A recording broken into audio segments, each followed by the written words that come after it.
Hello, आज हम लोग बात करेंगे UP triple SC PET exam जो 24 अगस्त 2021 को हुआ था। तो हम इसमें बात करेंगे सीरीज बुकलेट सीरीज ए की। और ये जो एग्जाम था वो फर्स्ट शिफ्ट में हुआ था। तो बुकलेट सीरीज ए में 100 क्वेश्चन थे, टोटल क्वेश्चन नंबर 100 थे।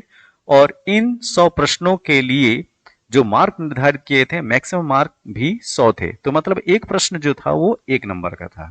और जैसा आप लोग को पता भी होना चाहिए कि इसमें जो निगेटिव मार्किंग की जो क्राइटेरिया रखी गई है वो 1/4 रखी गई है। मतलब अगर एक प्रश्न गलत हुआ तो आपके 1/4 नंबर 1/4 नंबर काट लिए जाएंगे।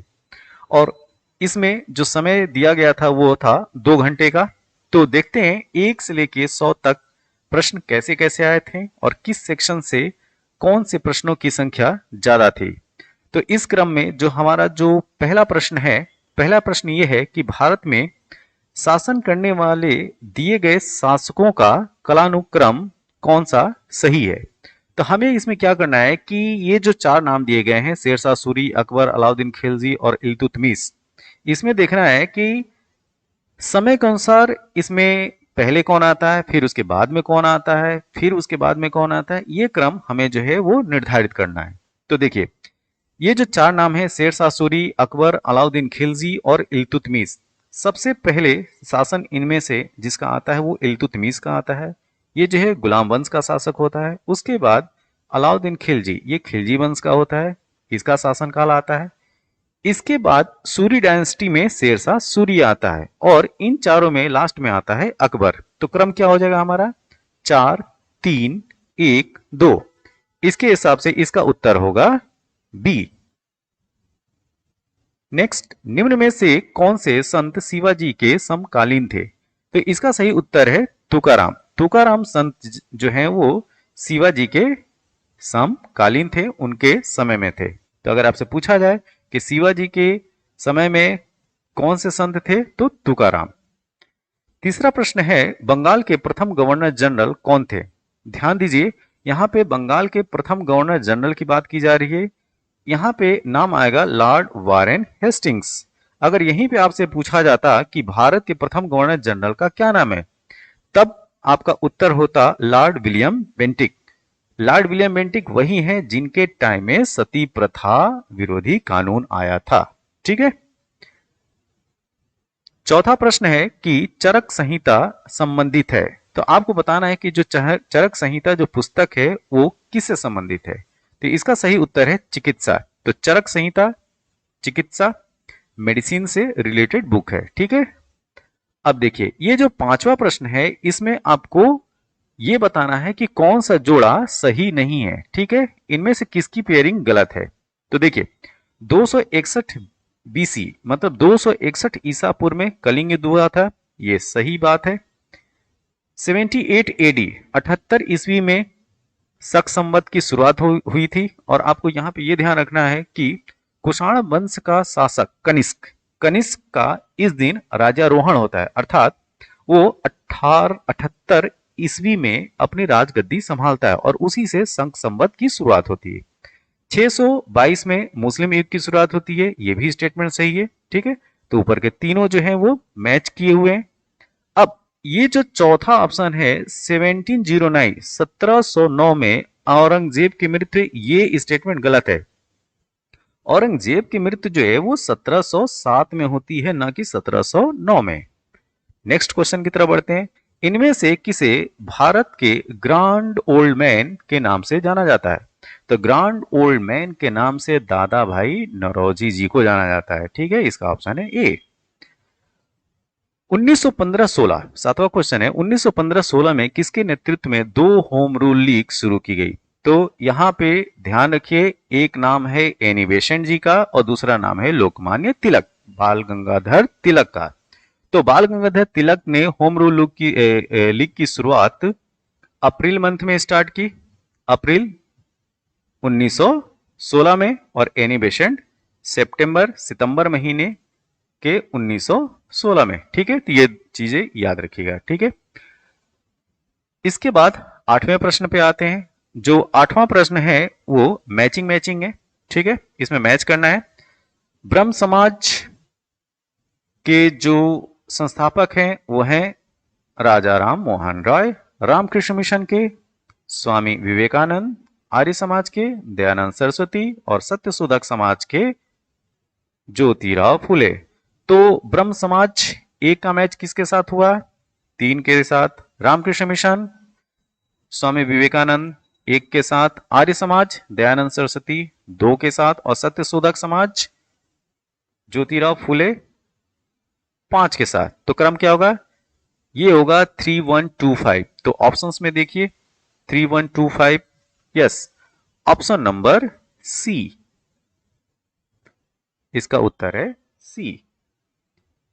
अब आगे के क्रम में हम लोग आते हैं 9वां प्रश्न, करो या मरो का नारा किसने दिया? तो करो या मरो का नारा महात्मा गांधी जी के द्वारा दिया गया है। अब कोई बताएगा कि ये नारा कब दिया गया था? तो ये नारा दिया गया था भारत छोड़ो आंदोलन के समय। और भारत छोड़ो आंदोलन की शुरुआत कब होती है? 1942 में। Next question, question number 10। ये जो क्वेश्चन नंबर 10 है ये काफी इंटरेस्टिंग क्वेश्चन है। इसमें क्वेश्चन ये पूछा गया है कि जब सुभाष चंद्र बोस ने भारतीय राष्ट्रीय कांग्रेस के अध्यक्ष पद से इस्तीफा दिया तो इस पद का प्रस्ताव किसे दिया गया? तो देखिए एक्चुअली क्या था कि ये सुभाष चंद्र बोस और पट्टाभी सीतारामैया ये दोनों लोग कैंडिडेट थे और कांग्रेस की अध्यक्षता कौन करेगा? तो अध्यक्ष पद की जो सीट है वो सुभाष चंद्र बोस जीतते हैं और पट्टाभी सीतारामैया वो हार जाते हैं, ठीक है। लेकिन पट्टाभी सीतारामैया महात्मा गांधी जी के चूंकि फेवरेट रहते हैं तो सुभाष चंद्र बोस अपने नैतिक दृष्टि से वो त्याग पत्र दे देते हैं और उनके त्याग पत्र देने के बाद डॉक्टर राजेंद्र प्रसाद उस पद को संभालते हैं। तो इसका सही उत्तर होगा सी, डॉक्टर राजेंद्र प्रसाद। 11 नंबर, सलाल पन बिजली परियोजना किस नदी पर स्थित है? तो सलाल पन योजना जो है वो चिनाब, ठीक है, तो सलाल हाइड्रो इलेक्ट्रिक प्रोजेक्ट जो है वो चिनाब नदी पे है। नेक्स्ट, वसंत विषु होता है। वर्नल इक्विनॉक्स की बात की जा रही है। देखिए ध्यान दीजिए, इक्विनॉक्स जो है वो 2 बार होता है। एक होता है 21 मार्च और दूसरा है 23 सितंबर। तो जो वसंत इक्विनॉक्स होता है वो 21 मार्च को होता है। तो इसका सही उत्तर है ए। राजस्थान में खेतड़ी परियोजना किसके उत्पादन के लिए प्रसिद्ध है? तो खेतड़ी परियोजना तांबे के उत्पादन के लिए प्रसिद्ध है जो कि राजस्थान में है, ठीक है। 14 नंबर, काजीरंगा राष्ट्रीय उद्यान कहाँ है? असम में। तो काजीरंगा राष्ट्रीय उद्यान किस चीज के लिए प्रसिद्ध है? जी हाँ, जो एक सींग वाले गेंडे होते हैं उनके लिए काजीरंगा राष्ट्रीय उद्यान प्रसिद्ध है जो कि असम में है, असम राज्य में। निम्नलिखित में से कौन सी हिमालय नदी तंत्र की नदियां हैं? तो इसमें जो हिमालयन रिवर सिस्टम में आती हैं वो है गंगा, दूसरी है ब्रह्मपुत्र, ठीक है। तो इसका उत्तर होगा 2 और 3। कावेरी और जो गोदावरी है ये हिमालय नदी नहीं है, ये पेंसुलर रिवर है जिनको हम प्रायद्वीपीय नदियां बोलते हैं, ठीक है। अब आते हैं 16 नंबर क्वेश्चन पे। ये इकोनॉमिक्स से क्वेश्चन है। बैंक दर का अर्थ क्या होता है? मतलब बैंक दर का क्या मतलब होता है? तो बैंक दर क्या है? देश के केंद्रीय बैंक द्वारा ली जाने वाली आधिकारिक ब्याज दर, उसको हम लोग क्या बोलते हैं? बैंक दर, ठीक है, बैंक रेट। तो अगर अपने देश में की बात की जाए और पूछा जाए केंद्रीय बैंक का क्या नाम है, तो उसका नाम है आरबीआई। तो आरबीआई जिस ब्याज पे पैसे देती है उसको बोलते हैं हम लोग बैंक दर। अब आते हैं क्वेश्चन नंबर 17। 17 भी जो है वो इकोनॉमिक्स से ही क्वेश्चन है। इसमें पूछा गया है कि यदि आरबीआई नगद कोषानुपात को घटा दे तो साख सर्जन पर क्या असर होगा? ठीक है, देखिए जब अगर कैश रिजर्व रेशियो कम कर दिया जाता है तो जो शेड्यूल कॉमर्शियल बैंक होते हैं उनके पास पैसा ज्यादा हो जाता है। जब वो पैसा ज्यादा हो जाएगा बैंकों के पास तो वो क्या करेंगे? पब्लिक को ज्यादा पैसा देंगे। तो पब्लिक को जब पैसा देने की कैपेबिलिटी या क्षमता बैंकों के पास जब ज्यादा आ जाती है तो इसको हम क्या बोलेंगे? इसको बोलेंगे क्रेडिट क्रिएशन। तो इस कंडीशन में क्या होगा? इस कंडीशन में क्रेडिट क्रिएशन या साख सृजन जो है वो बढ़ जाएगी। क्या बढ़ जाएगी। ठीक है, नेक्स्ट आते हैं हम लोग 18 नंबर पे। इनमें से किस प्रकार की अर्थव्यवस्था में संसाधनों पर निजी अधिकार होते हैं और आर्थिक गतिविधियों का मुख्य उद्देश्य लाभ अर्जित करना होता है। ठीक है, तो ये जो है वो है पूंजीवादी अर्थव्यवस्था, कैपिटलिस्टिक। ठीक है, नेक्स्ट 100 रुपए का नोट किसके द्वारा हस्ताक्षरित होता है। अब देखिए, जैसे मान लीजिए ये प्रश्न आ गया, आप एग्जाम में बैठे हुए हैं, तो एग्जामिनेशन हॉल में तो यार पैसा तो ले जाने की अनुमति तो होती है। तो मुझे ये नहीं समझ में आ रहा है कि आखिर यूपी ट्रिपल एससी ने इस क्वेश्चन को क्यों फ्रेम किया कि 100 रुपए के नोट पे किसके द्वारा हस्ताक्षर होता है। इसमें कैंडिडेट क्या कर सकता है, अपने पॉकेट में से 100 रुपया निकालना है और उसमें देख लेना है कि किसका हस्ताक्षर होता है।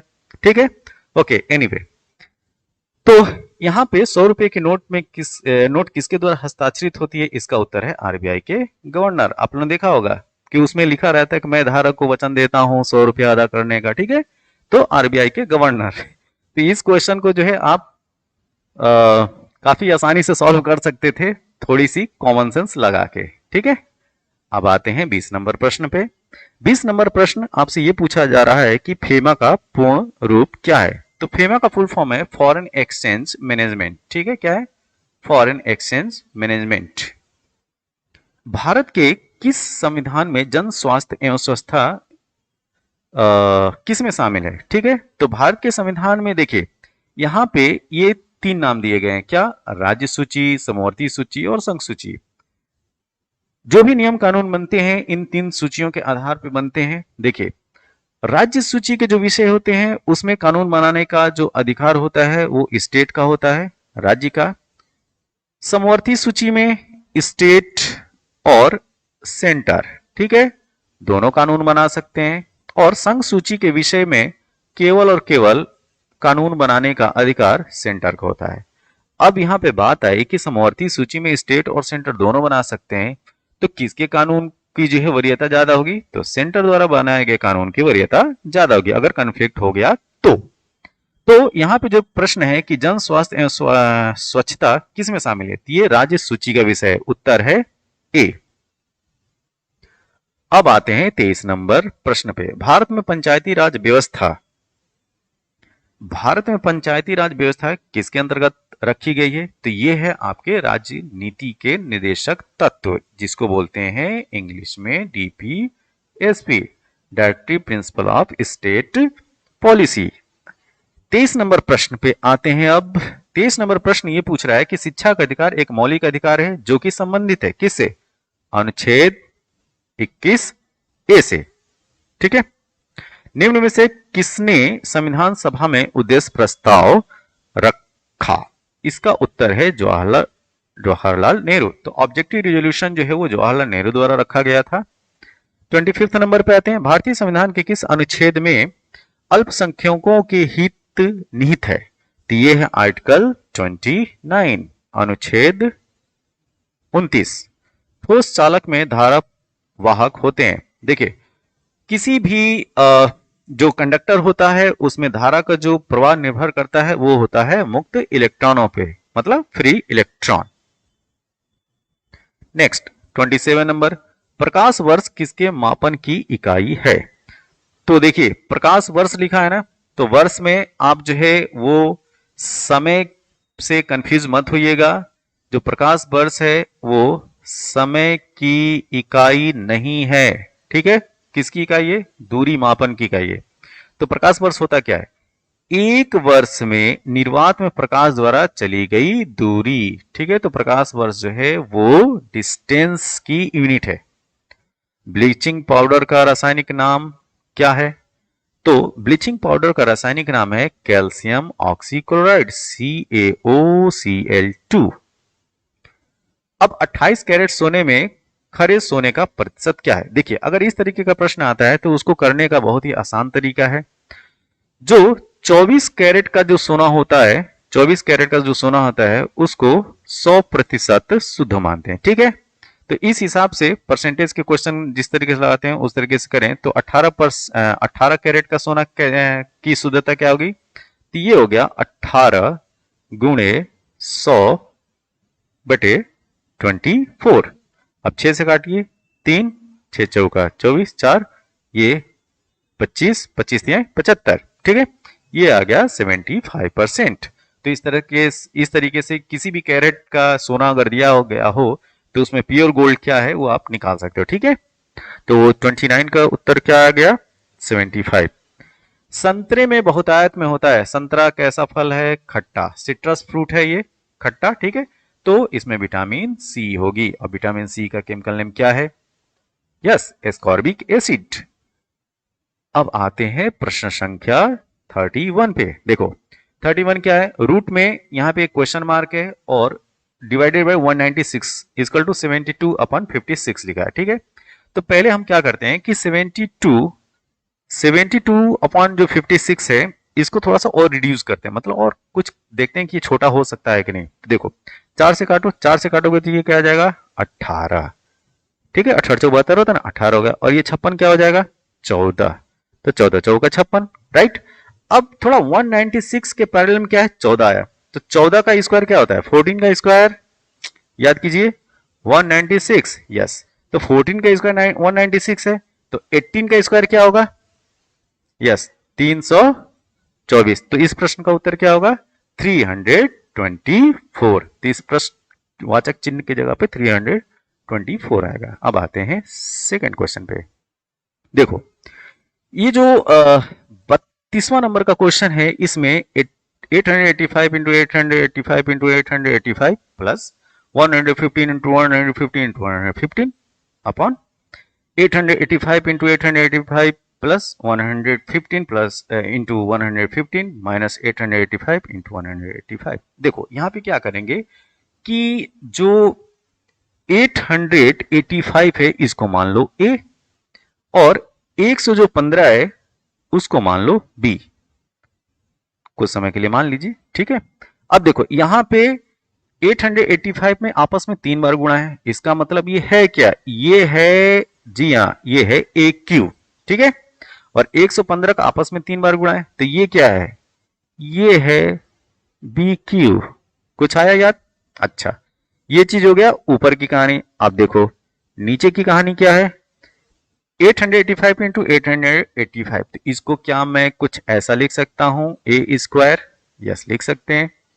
अब प्लस 115 इंटू 115, इसको क्या लिख सकते हैं? B square, okay. फिर माइनस ए बराबर क्या माना था आपने?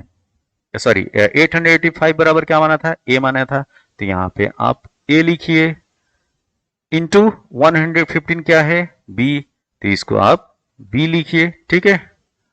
अब आते हैं कि आप बीजगणित में एक सूत्र देखे होंगे कि ए क्यू प्लस बी क्यू को कुछ इस तरीके से भी ले सकते हैं। कैसे? ए प्लस बी, ठीक है, इंटू ए square plus B square minus ए बी। कुछ याद आया? ये कुछ लिख सकते हैं इस तरीके से, A Q plus B Q equal to A plus B into bracket में A square plus B square minus A B. अच्छा, अगर हम इस तरीके से इसको लिखते हैं तो ये कहानी कुछ इस तरीके से हो जाएगी, ए प्लस बी 885 प्लस 115, ये हो गया ए प्लस बी। उसके बाद ये देखो, जो हमने ये जो इक्वेशन है, वो जब A Q plus B Q को A plus B into A square plus B square minus A B लिखे हो, तो यहां पे नीचे भी तो ये लिखा हुआ ना, A square plus B square plus sorry minus, यहां पे हम माइनस कर देते हैं, ठीक है, माइनस ए बी, ओके। तो ये हो जाएगा A square plus B square minus A B, ठीक है। अब इसको, सॉरी, इसको हम क्या करेंगे कि इसको हम एक दूसरे से काट देंगे। ये जो है ये कैंसिल हो जाएगा, इसके साथ बचा क्या? ए प्लस बी, राइट। तो अब ये जो चीज है फिर यहां पे लिख लेते हैं, ठीक है, थोड़ा सा और डिटेल में समझने के लिए। तो ए प्लस बी की जगह पे 885 प्लस 115, और ए स्क्वायर की जगह पे 885 स्क्वायर प्लस 115 स्क्वायर माइनस ए बी, 885 इंटू 115, ठीक है। वैसे इसको लिखने का कोई मतलब था नहीं, लेकिन समझने के लिए मैं लिख देता हूं, ठीक है। फिर यहाँ पे नीचे क्या लिख दो, 885 का स्क्वायर प्लस 115 का स्क्वायर माइनस 885 इंटू 115, ठीक है। कुछ नहीं, ये पूरा जो है कट जाना है, इसके साथ बचा क्या, केवल और केवल आपके पास बचा है 885 प्लस 115। अब इसको जोड़ के देख लीजिए, इसकी वैल्यू आएगी 1000, ठीक है। इसका उत्तर है डी। अब आते हैं 33 नंबर प्रश्न पे। Root 5 minus root 3 upon root 5 plus root 3, इसमें कुछ नहीं करना है, ऊपर नीचे जो है आप गुणा कर दीजिए, किससे, रूट 5 प्लस रूट 3 को रूट 5 माइनस रूट 3 से, तो ये क्या हो जाएगा, ये हो जाएगा root 5 minus root 3 into root 5 minus root 3 upon root 5 plus root 3 into root 5 minus root 3। अब आपको समझ में आ रहा है कि रूट 5 माइनस रूट 3 से गुणा क्यों किया। देखिए, आप जब हर और अंश दोनों में एक समान से आप गुणा दें चाहे भाग दें तो कोई फर्क नहीं पड़ता है, ठीक है। तो हम जो है कैलकुलेशन की सुविधा के लिए हमने ये ऐसा कर लिया है। तो इसमें देखो, ये कुछ आपको इस तरीके से दिख रहा होगा कि ये हो गया है a minus b into a plus sorry a minus b into a minus b upon a plus B into a plus b, ठीक है, सॉरी a माइनस बी। तो यहां पे ये वैल्यू हो जाएगी क्या,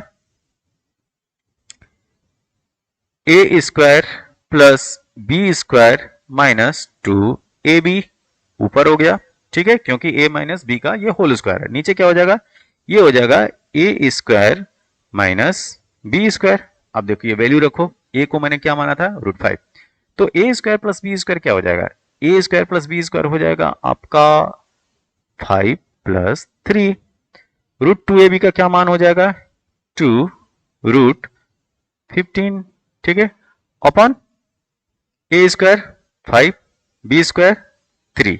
अब इस वैल्यू को देखो, ये वैल्यू क्या आ जाएगी, 8 माइनस 2 रूट 15, ये वाली वैल्यू क्या आ जाएगी, 5 माइनस 3 2, ठीक है, 2 आएगा। अब हमें क्या करना है कि यहां पे हम 2 कॉमन ले लें, तो 2 कॉमन ले लोगे तो क्या हो जाएगा, 2 4 माइनस रूट 15 अपॉन 2, 2 से 2 कैंसिल, 4 माइनस रूट 15, कौन सा उत्तर आएगा, ये उत्तर आएगा आपका ये बी, 33 का बी। अब आते हैं प्रश्न संख्या 34 पे।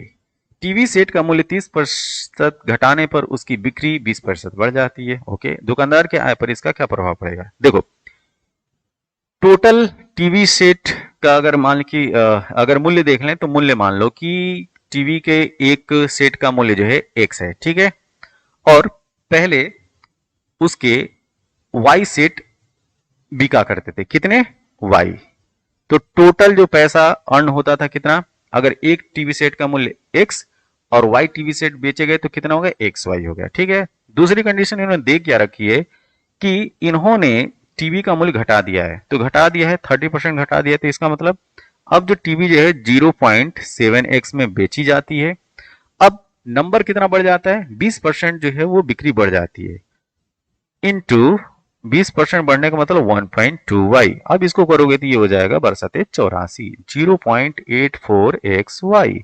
अब क्या करना है कि 0.84xy माइनस xy में से इसको घटा देंगे, ठीक है, तो xy माइनस 0.84xy करेंगे और फिर हम यहां पे 100 से गुणा कर देंगे, अपॉन xy कर देंगे, ठीक है। अब ये वैल्यू हो जाएगी 0.16xy into 100 upon xy, xy cancel, 16 में 100 से गुणा आ गया तो ये क्या आएगा 16, तो ये क्या है, ये घटा है, क्यों, क्योंकि 100 से 84 पे है तो 16% की कमी आएगी, ठीक है। 4 खिलाड़ियों की औसत उम्र 18.5 वर्ष है, ठीक है। 18.5 बजे 4 खिलाड़ी गए तो 4 खिलाड़ियों की टोटल उम्र कितनी हो जाएगी? 18.5 गुणे 4, ये कितना हुआ? 18 2 74 ईयर। ओके, अगर कोच की उम्र भी इसमें शामिल की जाए तो औसत उम्र जो है 20% बढ़ जाती है। ठीक है, अब देखो 18.5 है, 18.5 का 20% बढ़ जाना का मतलब कि 1/5 भाग का बढ़ जाना। ठीक है, तो इसका 1/5 कर लो, क्या हो जाएगा? 5 तिहाई 15 और 5 से 35, 3.7। तो पहले 18.5 था और अब 3.7 बढ़ गया, तो 18.5 में आप क्या करेंगे? 3.7 जोड़ देंगे, क्या हो गया? 7 5 12। ओके, 2 8 3 11 1 12 और 1 1 2, तो अब हो गया है 22.2। ठीक है, अब 22.2 है, 5 लोगों की औसत उम्र है। ठीक है, क्योंकि 4 तो पहले से ही थे, 4 खिलाड़ी और एक कोच भाई साहब आ गए, तो 4 + 1 तो 5 हो गए। ठीक है, अब 5 की औसत उम्र जो है 22.2 है, तो आप क्या करोगे? 22.2 गुणे 5 अगर हम कर देंगे तो टोटल उम्र जाएगी, तो 5 दूना का 10। ओके, उसका 5 दूना का 10 एक 11, 5 दूना का 10 एक 11, 111 साल। ठीक है, अब क्या करना है कि 111 कब हो जाता है? जब ये कोच भाई साहब आ जाते हैं। तो अब कोच की उम्र निकालने के लिए क्या करोगे? पहले जो टोटल उम्र थी कितनी निकाला था हम लोगों ने? ये 74 साल। 74 साल को आप 111 में से घटा दीजिए, तो जब इसको घटाएंगे 111 में से 74 तो आएगा 37। इसका उत्तर है 37। ठीक है, अब आते हैं हम लोग 36। अब आगे के जो क्वेश्चन है वो बहुत ही जल्दी हो जाएंगे। ठीक है, 36 एकल का विलोम शब्द क्या होगा? बहुल, बहुत सही। 37 दर्प का पर्यायवाची क्या है? दर्प का पर्यायवाची है अहंकार। मन को हरने वाला उसको क्या बोलेंगे? मनोहर। ठीक है, मन को हरने वाले को मनोहर बोलते हैं। गागर में सागर भरना क्या कहलाता है? थोड़ों में बहुत कहना। ठीक है, उसको बोलते हैं गागर में सागर भरना। अब देखो, शुद्ध वर्तनी की पहचान करना है, तो 40 नंबर का जो क्वेश्चन है इसमें महत्वाकांक्षा का लिखना है, तो महत्वाकांक्षा जो है जो सी जैसे लिखा है वो सही सब है। ठीक है, अब आते हैं रीडिंग पैसेज पे। 41 से लेकर 43 तक 41 to 43 जो है ये यहाँ पे पैसेज दिए हुए हैं, इसको पढ़ के जो है हमें उत्तर पहचाना है। ठीक है, तो यहाँ पे पहला प्रश्न है, मेनी साइडेड पर्सनालिटी का क्या मतलब होता है? ऐसी personality, a person having varied interest. ऐसी पर्सनालिटी जिसका जो है बहुत सारे फील्डों में इंटरेस्ट हो उसको बोलते हैं many sided personality. Pandit Nehru enjoyed, अब इस पैराग्राफ को पढ़ेंगे तो क्या पता चलेगा? Pandit Nehru enjoyed reading and writing books, ये भी सही है। Fighting political and social evils, ये भी सही है। ठीक है, रेजिस्टेंट टायरनिंग, ये भी सही है। Doing all this and much more, yes. तो ओवरऑल इसका उत्तर है D. Which of the following statement reflects Pandit Nehru points of view. इसमें जो है पंडित नेहरू का व्यू बताना है। तो ये जो पैराग्राफ है उसके अनुसार science and humanism are equally important. उनके अनुसार जो है साइंस और ह्यूमैनिज्म दोनों जो है वो एक ही तरीके, दोनों का इंपॉर्टेंस एक है। Give synonym for the following, तो यहाँ पे आपको जो फेमस का सिनोनिम्स बताना, तो फेमस को हम लोग पॉपुलर भी बोल सकते हैं, जो प्रसिद्ध होता है पॉपुलर बोलिए चाहे फेमस बोलिए। Okay, give antonym for the following. देखिए, ट्रांसपेरेंट, ट्रांसपेरेंट का मतलब होता है पारदर्शी। ठीक है, तो ट्रांसपेरेंट का एंटोनिम क्या होगा? उल्टा क्या होगा? विलोम क्या होगा? ओपेक। ओपेक का मतलब होता है अपारदर्शी, जिसके आर पार नहीं देख सकते। ओके, पक्षी विज्ञान और का संबंध है पक्षी से। ठीक है, तो जो ऑर्निथोलॉजिस्ट होते हैं वो पक्षियों का अध्ययन करते हैं, नृविज्ञानी क्या करते हैं? वो मानव का अध्ययन करते हैं, ह्यूमन काइंड का। तो इसका ऑप्शन होगा सी। 47 पे आते हैं, उस शब्द का चयन कीजिए जो समूह के बाकी शब्दों से मेल नहीं खाता। तो दही है, मक्खन है, तेल है, पनीर है। इसमें तीन को देखिए, दही, मक्खन, पनीर, ये तीनों जो है वो मिल्क प्रोडक्ट हैं। ठीक है, तेल इनसे एकदम अलग है, तो इसका उत्तर होगा सी। अब बात करते हैं 48 नंबर क्वेश्चन की। तो 48 में ये कूट दिया गया है, जब इस कूट को हम लोग जो है मेल करेंगे तो ये मेल खाएगा हमारे ऑप्शन नंबर ए से, PQJDOVVSJNO। ठीक है, 49 पे आते हैं, रीता की ओर इशारा करते हुए निखिल ने कहा। ठीक है, किसकी तरफ? रीता की ओर इशारा कर रहा है कौन? निखिल। क्या कह रहा है? कि मैं उनकी मां, रीता की मां। ठीक है, तो रीता की मां के पुत्र, ठीक है, रीता के मां का पुत्र शन का इकलौता पुत्र कौन है? निखिल। ये है निखिल, एन से निखिल, ठीक है। तो निखिल के पिता, ठीक, और उसकी बहन कौन हो गई? रीता। तो पिता की बहन क्या कहलाएगी? बुआ। ओके, 49 हो गया। अब आते हैं 50 पे। यदि किसी वर्ष में 25 अगस्त को गुरुवार है तो उसी महीने में सोमवार की संख्या कितनी होगी? इसकी संख्या होगी 5। अब आते हैं क्वेश्चन नंबर 51 पे। निम्न में से किस शहर में लाइट हाउस परियोजना क्रियान्वयन की गई? तो इसका उत्तर है पटना, ठीक है। लाइट हाउस योजना जो है पटना में प्रारंभ की गई। कौन सी भारतीय दूरसंचार कंपनी विश्व की 5वीं सबसे मजबूत ब्रांड है? ध्यान दीजिए, रिलायंस जियो, जिसका मोबाइल और रिचार्ज से आप लोग परेशान हैं, ठीक है। अब 53 नंबर पे आते हैं। Bold, bamboo oasis on land in drought. अब ये देखो, जो ओसिस का कॉन्सेप्ट होता है वो जो है रेतीली जगहों पे होता है, रेगिस्तान में होता है। तब इसी से आप पकड़ लोगे कि राजस्थान, हरियाणा, बिहार और मध्य प्रदेश। राजस्थान में तो आपको रेत देखने को मिलेंगे, रेगिस्तान देखने को मिलेगा, तो इसका उत्तर है राजस्थान। अब आते हैं 54 पे। संयुक्त राष्ट्र की कोवैक्स योजना के अंतर्गत कोविड 19 की मुफ्त वैक्सीन पाने वाला पहला देश कौन सा है? यह है घाना, ठीक है। घाना जो है वो अफ्रीकन कॉन्टिनेंट का देश है, ठीक है। अब आते हैं 55 पे। 55 का प्रश्न है कि अंतरिक्ष में जाने वाले भारतीय मूल की दूसरी अमेरिकी महिला अंतरिक्ष यात्री कौन है? यह है सिरसा बांदला, सिरसा बांदला, ठीक है। 56 पे आते हैं। उस भारतीय पहलवान का नाम क्या है जिस पर हाल ही में डोपिंग के लिए 2 साल का प्रतिबंध लगाया गया? ये हैं सुमित मलिक। सुमित मलिक को जो है ड्रग्स लेने के केस में फंसाया गया है, मतलब उनको जो प्रतिबंधित कर दिया गया है, ठीक है। और ड्रग्स के लिए जो है डोपिंग का टेस्ट होता है। भारत का वह कौन सा प्रथम राज्य है जहां end to end e cabinet प्रणाली लागू की है? इसको याद रखिए, यह है हिमाचल प्रदेश। किस भारतीय मंत्रालय द्वारा हाल ही में 2019-2020 के लिए यूडीएसआई यूडीआईएसई प्लस शुरू किया गया? यह है शिक्षा मंत्रालय। ध्यान दीजिएगा, शिक्षा मंत्रालय का पहले नाम हुआ करता था HRD ministry, human resource and development ministry. आज की डेट में शिक्षा मंत्रालय है, ठीक है। अब आते हैं हम लोग क्वेश्चन नंबर 59 पे। स्मार्टफोन निर्माता वीवो ने किस क्रिकेट खिलाड़ी को अपना ब्रांड एम्बेसडर बनाया है? तो इसका उत्तर है विराट कोहली, ठीक है। आर्टिफिशियल इंटेलिजेंस पर आधारित पोर्टल एसयूपीएसी सुपेस भारत के किस न्यायालय के लिए शुरू किया गया है? ठीक है, ये व्यवस्था दी गई है सर्वोच्च न्यायालय के लिए, ध्यान रखना, ये सर्वोच्च न्यायालय है। कितने भारतीय राज्य नेपाल से सीमा साझा करते हैं? इसकी संख्या है 5। भारत के 5 राज्य नेपाल से सीमा साझा करते हैं। कोस्टा रिका की राजधानी सान जोस, इसका उत्तर है सान जोस। सान जोस जो है कोस्टा रिका की कैपिटल है। अब आते हैं 63 पे। केंद्र शासित प्रदेश लक्षद्वीप की आधिकारिक भाषा क्या है? आधिकारिक भाषा है मलयालम, जो कि केरल की भी भाषा है। किसकी? केरल स्टेट है ना, उसकी भी आधिकारिक भाषा मलयालम, और इसकी भी मलयालम। 64 भारत के संविधान के लोकसभा के सदस्यों की संख्या 552। हिंदी दिवस कब मनाया जाता है? 14 सितंबर को हिंदी दिवस मनाते हैं। निम्न में इनमें से कौन सा देश सार्क का सदस्य नहीं है? तो सार्क का सदस्य म्यांमार नहीं है।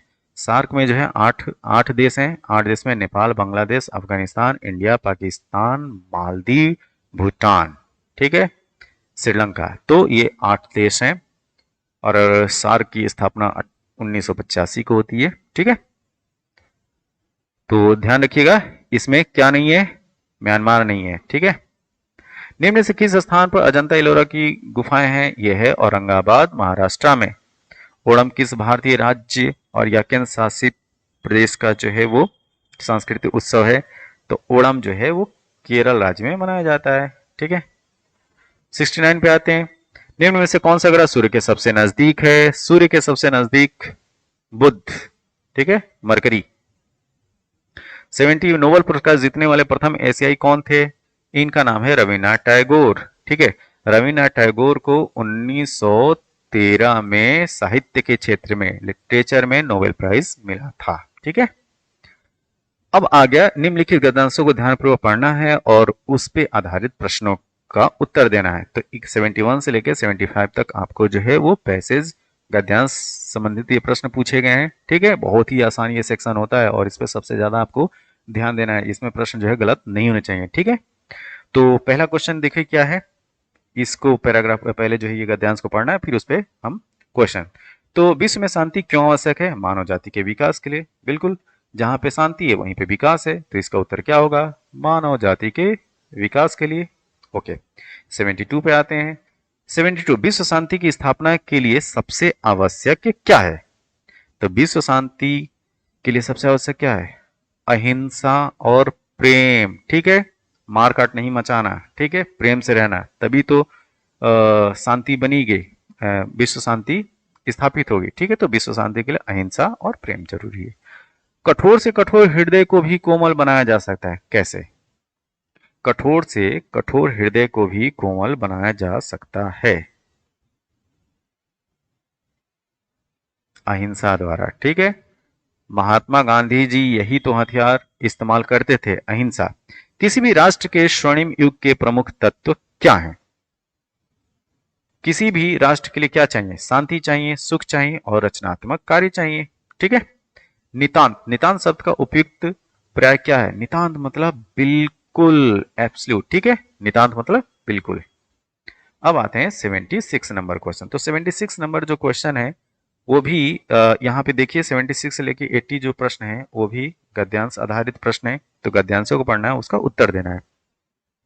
इस पे आते हैं 76 पे। विज्ञान मानव की सबसे बड़ी शक्ति इसलिए कही गई है क्योंकि क्योंकि प्रकृति और प्राणी जगत का सिरमौर है। ठीक है, उस पे जो है वो डोमिनेंट है, सिरमौर है कौन? मानव। मानव किसे? विज्ञान की वजह से। ठीक है, तो इसका उत्तर होगा बी। वैज्ञानिक चिंतन पद्धति ने मनुष्य का सबसे बड़ा उपकार यह किया है कि उसे मुक्ति मिली है। किससे मुक्ति मिली है? उसको भ्रमपूर्ण रूढ़िवादी विचारण से। ठीक है, तो भ्रम और रूढ़िवादी परंपराओं में वो नहीं फंसा रहता है, वो वैज्ञानिक और तार्किक क्षमता वो डेवलप किए हुए है। ठीक है, उसके अनुसार पे वो अपना जीवन यापन करता है। विश्व के परिवारवत लगने का प्रमुख कारण क्या है? इसका प्रमुख कारण यह है कि यातायात एवं संचार साधनों का विकास हो जाना। ठीक है, अब हम बहुत ही कम समय में दुनिया के एक कोने से दूसरे कोने पे पहुंच जाते हैं। ठीक है, हस्तामलक शब्द से अभिप्रेत है क्या? इसका मतलब होता है स्पष्ट और अनायास बोधगम्य। ठीक है, स्पष्ट और अनायास बोधगम्य। वैज्ञानिक चिंतन पदबंध से आशय क्या है? तो इसका मतलब है स्वास्थ्य एवं संतुलित चिंतन। ठीक है, 80 का डी। अब आते हैं 81। अब देखो ये जो 81 टू 85 है वो जो है वो ग्राफ पे आधारित प्रश्न पूछे गए हैं। ठीक है, तो यहाँ पे ग्राफ दे दिया गया है। तो पहला क्वेश्चन है कि ग्राफ में एक परीक्षा में 7 छात्रों के इतिहास और भूगोल के अंकों का अनुपात दिया गया है। किसका? देखिए जो रेशियो है वो है हिस्ट्री और जियोग्राफी का रेशियो है। ठीक है, इसमें 7 स्टूडेंट्स हैं। यहाँ पे देखिए ये पॉइंट 1 2 3 4 5 6 और 7। ठीक है, अब देखते हैं कि और क्या दिया है। ये दिया है स्टूडेंटों की संख्या 1 2 3 4 5 6 7 और ये दिया है उनका रेशियो। ठीक है, तो इस आधार पे दिया गया है रेशियो, ये वाला, ये क्या है? अनुपात है। ठीक है, अब देखते हैं पहला प्रश्न। कितने छात्रों ने भूगोल की अपेक्षा इतिहास में ज्यादा अंक अर्जित किए हैं? ठीक है, तो इतिहास, भूगोल की अपेक्षा इतिहास में ज्यादा अंक अर्जित करने वाले स्टूडेंटों की संख्या है 3। ठीक है, तो ये पता कैसे करेंगे? भूगोल की अपेक्षा इतिहास में ज्यादा अंक, तो इसमें जिसका रेशियो 1 से ज्यादा दिख रहा होगा उसको हम काउंट करते हैं। ठीक है, तो इसमें ये वाला पोर्शन, ये वाला स्टूडेंट, फिर ये 1.4 है और ये 1.55 है, तो ये 3 स्टूडेंट हो गए। ठीक है, इसके बाद दूसरा प्रश्न क्या है? निम्नलिखित में किन छात्रों का भूगोल की अपेक्षा इतिहास में कम अंक मिले हैं? तो ऊपर जो मैंने टिक है उनके अलावा आप किस पे आएंगे? 1 2 3 और 6 पे। देखो ये वाला है 1 2 3 और 6, तो 1 2 3 6 नंबर कौन सा होगा? ये होगा बी। ठीक है, अब आते हैं हम लोग ये भूगोल में छात्र 3 से 4 के मध्य अंक का प्रतिशत बढ़त है, कितनी बढ़त है? देखिए यहाँ पे जो है डेटा अपर्याप्त दिया है, तो इसका उत्तर होगा डी। इतिहास और भूगोल के अधिकतम अनुपात और न्यूनतम अनुपात का अंतर क्या है? अधिकतम और न्यूनतम की बात कीजिए, किसका? History upon geography. तो ये रेशियो भी तो हिस्ट्री और जियोग्राफी का है, तो सबसे ज्यादा क्या है? 1.55। अब इसमें देखो सबसे कम किसका है? 0.35। तो 1.5 में 0.35 घटा दो, 1 कितना आ जाएगा? 20। तो इसका उत्तर हो गया डी। छात्र, इसके बाद आते हैं 85 नंबर पे। 85 क्या है? इसमें क्वेश्चन ये है कि छात्र 4 को भूगोल में 60 अंक मिले हैं, उसके इतिहास में अंक क्या है? ठीक है, तो इसका उत्तर होगा 75। देखिए 75 कैसे है? छात्र चार क्या है? ये जिसका रेशियो क्या है? 1.25। तो हिस्ट्री अपॉन ज्योग्राफी का रेशियो क्या रहा? 1.25। यहाँ पे ज्योग्राफी का नंबर क्या है? तो जी के जगह पे 60 रख दीजिए, h अपॉन 60 इक्वल टू 1.25। तो h मतलब हिस्ट्री में कितना हो गया? 1.25 इंटू 60, ये हो गया 75। तो इसका उत्तर है सी। अब आते हैं 86 टू 90। ये भी ग्राफ बेस्ड है, बहुत ही आसान होता है, थोड़ी सी प्रैक्टिस करेंगे आप लोग, ग्राफ से एक भी क्वेश्चन गलत नहीं होंगे। तो यहाँ पे क्या दिया गया है? यहाँ पे इस साइड में जो है वो ईयर दिए हुए हैं, ठीक है, 2013-14 से लेके 2020-21 तक के ईयर दिए हुए हैं। तो कितने ईयर? 1 2 3 4 5 6 7 8। और इधर जो है वो मीट्रिक टन में जो है कच्चे उनका उत्पादन दिया गया है, ठीक है, 50 55 60 65 70 75 और 80। ठीक है, तो 86 नंबर पे आते हैं कच्चे उनके उत्पादन के उच्चतम वृद्धि का वर्ष क्या है? तो 86 में सबसे ज्यादा वृद्धि आपको कहां से देखने? 2016-17 में। ठीक है, कैसे? देखो 2015-16 में क्या है? 53 टन है। तो यहां से सीधा जंप मारा है 65। तो 65 में जब आप 53 घटाओगे तो कितना आ रहा है? ये आ रहा है 12 टन। तो 12 टन का उछाल सबसे ज्यादा कहां पे देखने को मिलेगा? 2016-17 में। तो इसका आंसर होगा सी। 87 पे आते हैं। पहले 4 वर्षों के उत्पादन की तुलना में अंतिम 4 वर्षों में उनका उत्पादन कितना परसेंट बढ़ा है? तो इसको करने के लिए क्या करेंगे कि पहले के जो 4 साल हैं, 2013-14 से लेकर 2016-17 तक का, इसको जो है पूरा हम ऐड कर लेंगे, फिर इसको ऐड करेंगे। ठीक है, फिर उसमें के अंतर निकाल के उसे हम भाग करेंगे। ठीक है, तो ये जो वैल्यू आएगी वो आएगी 22.2। ठीक है, 87 के बाद 88 पे आते हैं। 8 वर्षों के दौरान औसत उत्पादन था। देखिए एवरेज निकालने के लिए क्या करेंगे हम लोग? इन 8 वर्षों का जो भी उत्पादन है सबको हम ऐड करेंगे, फिर 8 से भाग दे देंगे। ठीक है, तो ये जो वैल्यू आई है वो आई है 62.5 मीट्रिक टन। आंसर होगा बी। अच्छा, 89 उत्पादन में पिछले वर्ष की तुलना में अधिकतम प्रतिशत घटत किस वर्ष में रही है? सब तो घटोतरी जो है, एक हम लोगों ने बढ़ाया तो वाला लिया, अब हम लोग जो है वो घटने वाला लेंगे। तो सबसे जो कमी जो देखने को मिलेगी आपको 2018-19 में। ठीक है, अब देखते हैं ये कमी कैसे देखने को मिल रही है। तो यहाँ पे आ जाइए, ठीक कि 2018-19 में ये देखो, ये है 18-19। ठीक है, 18-19 में हो क्या रहा है कि एक साल पहले जो 17-18 है, 76 है, 76 से गिर के प्रोडक्शन कहां पे आ गया? 58 पे। तो देखें कितना ये गैप दिखाई पड़ रहा है। तो सबसे कमी कितनी कमी हो गई? तो 76 में थोड़ा 58 को थोड़ा माइनस कीजिए, तो 16 में से 8 गया 8, यहाँ पे 6 में से 5 गया 1, तो 18 मीट्रिक टन का डिफरेंस आपको क्रिएट हो रहा है। तो अब आते हैं 90 नंबर क्वेश्चन पे। 2014-15 में कच्चे ऊन का उत्पादन 2019-20 के उत्पादन का क्या था? तो यहाँ पे कंपेयर कर लेना है, और जब हम कंपेयर करेंगे तो हमारा उत्तर आएगा इसका डी, 3/4। ठीक है, एक्चुअली क्या है कि इस तरह के जो ग्राफ के जो प्रश्न है इसकी बहुत सारी जो है प्रैक्टिस कराई जाएगी अपने चैनल पे। इस तो आप लोगों को बिल्कुल भी जो है घबराने की जरूरत नहीं है। ये बहुत ही आसान ये प्रश्न होता है, देखो और मारो वाला कंडीशन होती है, इसमें आपको बिल्कुल भी समस्या नहीं होगी। क्योंकि ये मेरे को 100 क्वेश्चन कराने हैं और जल्दी कराने, इस वजह से वीडियो ज़्यादा बड़ी ना हो, तो इस वजह से थोड़ा एक्सप्लेन मैं नहीं कर पा रहा हूँ, इसके लिए आई एम सॉरी। लेकिन जो हमारा जो स्पेशल जो टॉपिक हुआ करेगा ग्राफ को टेबल के लेके, तो उसमें बिल्कुल भी हमें प्रॉब्लम नहीं होगी। ठीक है, बस बने रहिए। ओके, अब बात करते हैं 91, 95, 91 से लेके 95, ये 5 क्वेश्चन जो है वो यहाँ पे आपको जो है एक टेबल दी गई है, तालिका। ठीक है, अब इस तालिका से क्या प्रश्न है ये देखते हैं। देखिए यहाँ पे क्या है कि 5 सेल्समैन द्वारा अर्जित वार्षिक कमीशन की बात की गई, ठीक है। तो 5 सेल्समैन हैं, कौन?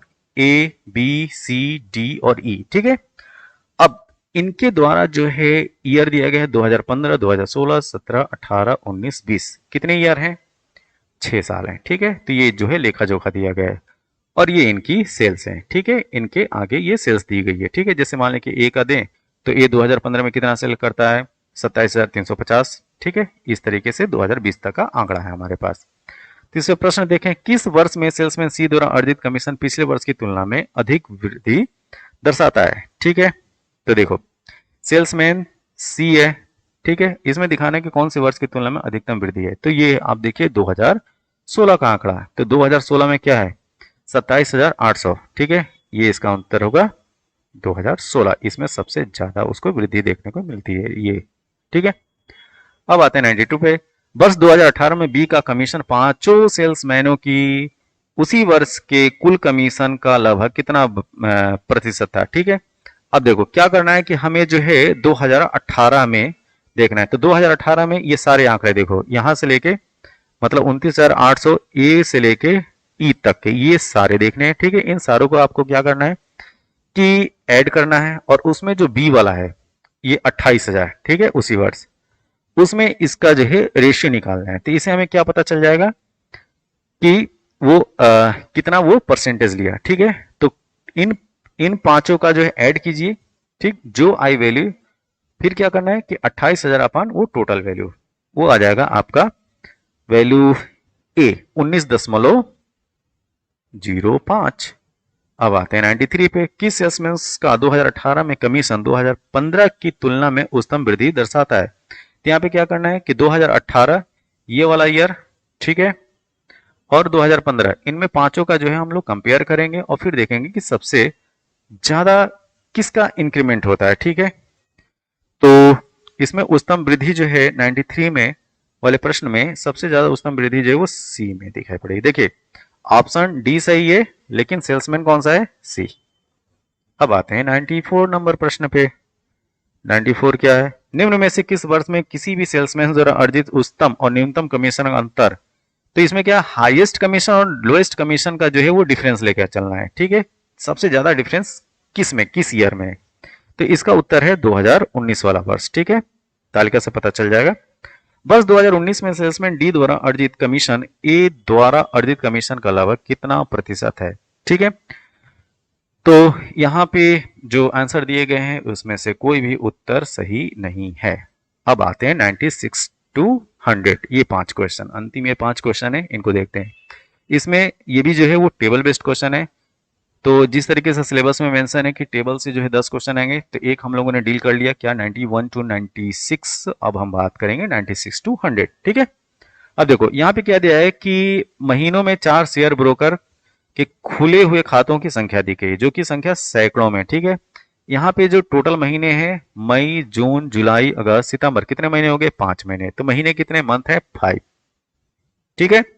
शेयर ब्रोकर्स का नाम दिया है एंजल, शेर खान, जेरोधा और ट्रेडबुल। ये कितने हैं? ये हैं 4, ठीक है। तो 4 जो है वो ब्रोकर हैं और इनका जो है वो सेल का शेयर है कितने, किसमें? सैकड़ा में।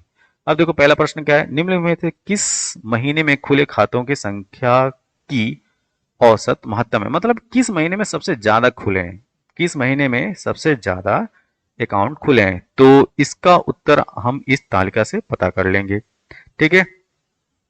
तो इसका उत्तर है सितंबर। सितंबर का जो महीना है उसमें सबसे ज्यादा अकाउंट खोले गए हैं, ठीक है। सबसे ज्यादा अकाउंट सितंबर महीने में। उसका 97 पे आए। अगस्त में खुले खातों की संख्या जून में खुले खातों की संख्या से लगभग कितने प्रतिशत कम या ज्यादा थी? इसको जो है फिर हम कंपेयर करेंगे तो इसका उत्तर आएगा 35.3। बी, इसका उत्तर है बी। अब आते हैं 98 में। मई से सितंबर तक एंजल में खुले खातों की संख्या से जेरोधा में खुले खातों की संख्या का अनुपात। इसमें क्या मई से सितंबर का जो है तीनों, ये जो मई, जून, जुलाई, अगस्त, सितंबर, ये जो 5 महीना एंजल का और जेरोधा का दोनों को कंपेयर करके जो है उसका अनुपात निकालना है, ठीक है। तो 98 नंबर का उत्तर होगा 1.04। तो उनका क्या है, एंजल के 5 महीने का जो है पूरे खाते जोड़ लीजिए, फिर जयोदय के पूरे खाते जो है मई से लेकर सितंबर जो 5 महीने उनको जोड़ लीजिए, फिर उसका अनुपात निकाल लीजिए। तो ये अनुपात होगा 1.04, ऑप्शन नंबर डी। अब आते हैं 99 नंबर पे। किस शेयर ब्रोकर में खुले खातों की औसत संख्या सबसे ज्यादा है? अब देखिए, खुले हुए खातों की संख्या, औसत संख्या बतानी है, देखो संख्या नहीं बतानी है, औसत, एवरेज। तो average number of accounts open the maximum, ये है इसका उत्तर।